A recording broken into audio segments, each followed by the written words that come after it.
ನಮಸ್ಕಾರ ಎಲ್ರಿಗೂ, good morning ಸ್ನೇಹಿತರೆ. ನೋಡ್ತಿರ್ಬೋದು ಬೆಳಗಿನ ಜಾವನೇ ಸ್ಟಾರ್ಟ್ ಮಾಡ್ತಾ ಇದ್ದೀನಿ. ಟೈಮ್ ಎಷ್ಟಾಗಿದೆಯಪ್ಪ ಅಂದರೆ ಅದರ 4 ಗಂಟೆ ಆಗಿದೆ ಸ್ನೇಹಿತರೆ. ಏನಪ್ಪ ಎಷ್ಟು ಜಲ್ದಿ ಎದ್ದಿದ್ದೀರಾ ಅಂತ ಅನ್ಕೋಬೋದು. ಹೌದು, 4 ಗಂಟೆಗೆ ಎದ್ಬಿಟ್ಟು ತೆಳ್ಳನ ರೊಟ್ಟಿ ಮಾಡಬೇಕು. ತೆಳ್ಳನ ರೊಟ್ಟಿ ಯಾಕಂತಂದರೆ ನಾಗರ ಪಂಚಮಿ ವಿಶೇಷತೆಯೇ ಅದು.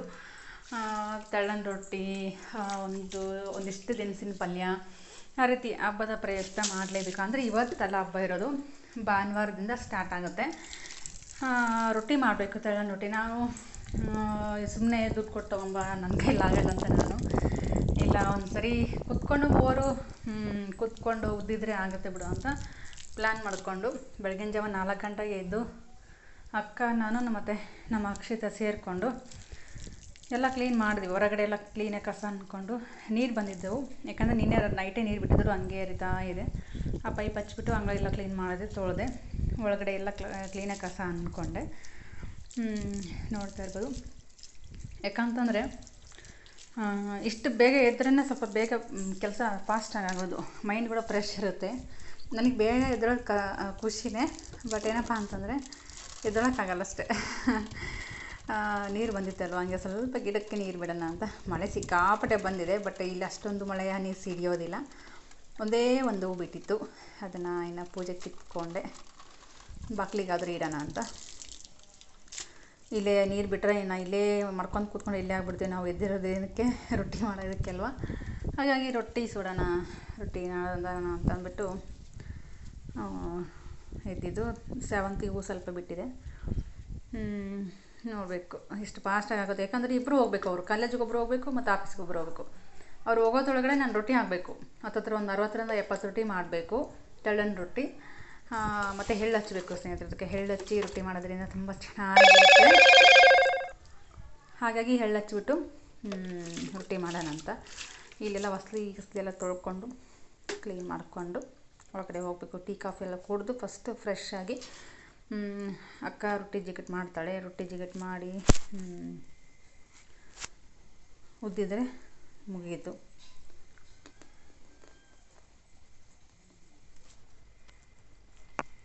ಫೈನಲ್ಲಾಗಿ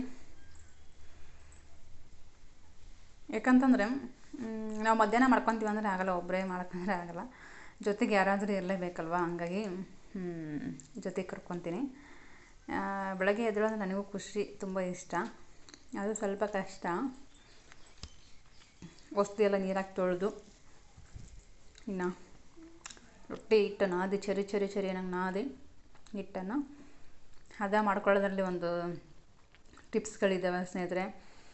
ವಿಡಿಯೋ ಹಾಕಿದ್ದೀನಿ, ಹಿಂದಿನ ವಿಡಿಯೋ ಹಾಕಿದ್ದೀನಿ. ಉತ್ತರ ಕರ್ನಾಟಕದ ಜೋಳದ ರೊಟ್ಟಿ, ಖಡಕ್ ರೊಟ್ಟಿ ಯಾವ ರೀತಿ ಮಾಡೋದು ಅಂತ. ಈ ರೀತಿ ಕರೆಕ್ಟಾಗಿ ಬಿಸಿನೀರು ಹಾಕ್ಕೊಂಡು ಜಿಗಿಟ್ ಮಾಡಿಕೊಂಡು ಹಿಟ್ಟು ನಾದಿ ರೊಟ್ಟಿ ಬಡೋದ್ನೆ ಅಂದರೆ ಗರಿ ಆಗಿ ರೊಟ್ಟಿ ತುಂಬ ಚೆನ್ನಾಗಿ ಬರುತ್ತೆ.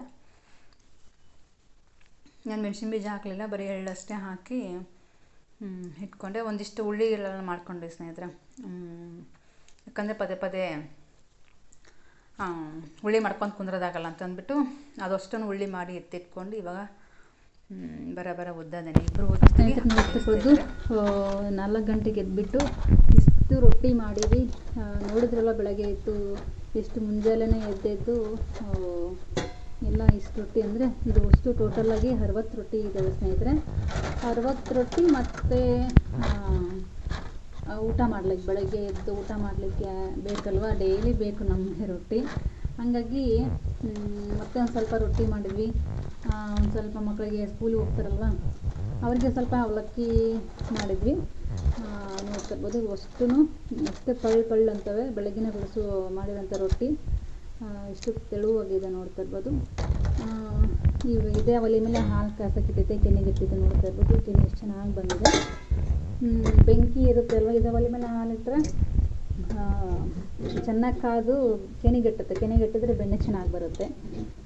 ಮಜ್ಜಿಗೆ ಮಾಡಿದರೆ ನೋಡ್ತಿರ್ಬೋದು ಎಷ್ಟು ದಪ್ಪಾಗಿದೆ.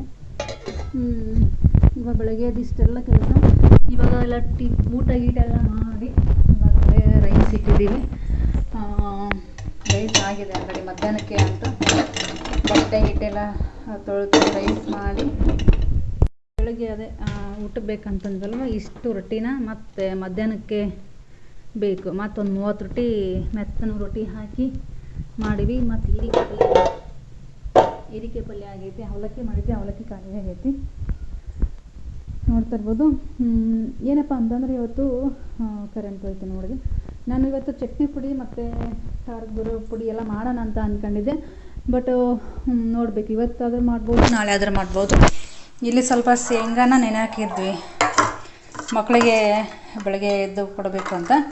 ತೊಗೊಂಡು ಹೋಗಿದ್ದಾರೆ, ಇನ್ನಿಷ್ಟು ಉಳಿಸಿದ್ದಾರೆ. ಇನ್ನು ನಾನೇ ತಿಂದು ಖಾಲಿ ಮಾಡ್ತೀನಿ. ಇದು ಸಾಕಾಗುತ್ತೆ ಅಂತ ಈ ರೀತಿ ನೆನೆ ಹಾಕ್ಬಿಟ್ಟು ಶೇಂಗಾ ಬೀಜನ ಬಡವರ ಬಾದಾಮಿ ನೆನೆ ಹಾಕ್ಬಿಟ್ಟು ಕೊಡ್ತಾ ಇರ್ತೀವಿ ಅವಾಗವಾಗ.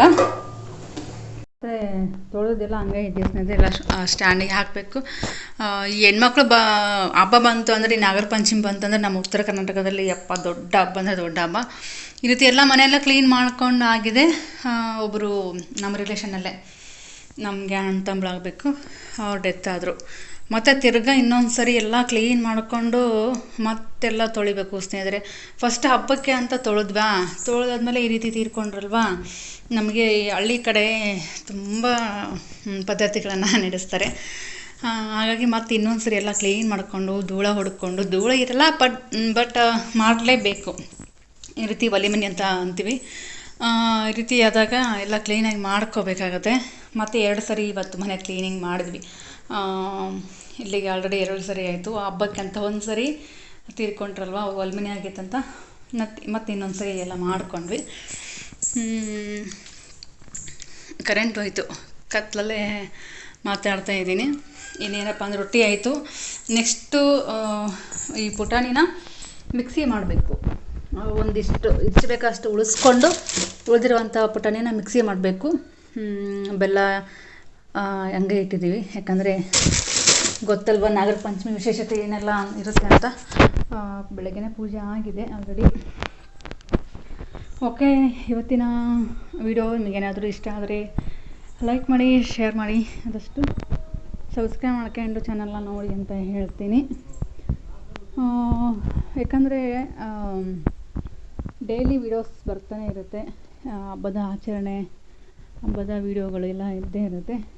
ನೋಡಿ, ಲೈಕ್ ಮಾಡಿ, ಶೇರ್ ಮಾಡಿ, ಆದಷ್ಟು ಸಬ್ಸ್ಕ್ರೈಬ್ ಮಾಡ್ಕೊಂಡು ಚಾನಲ್ಗೆ ಸಪೋರ್ಟ್ ಕೊಡಿ ಅಂತ ಹೇಳ್ತೀನಿ. ಫುಲ್ಲು ಕತ್ಲ ಇದೆ, ಇದು ಹೊರಗಡೆ ನೋಡ್ತಾ ಇರ್ಬೋದು. Thank you for watching.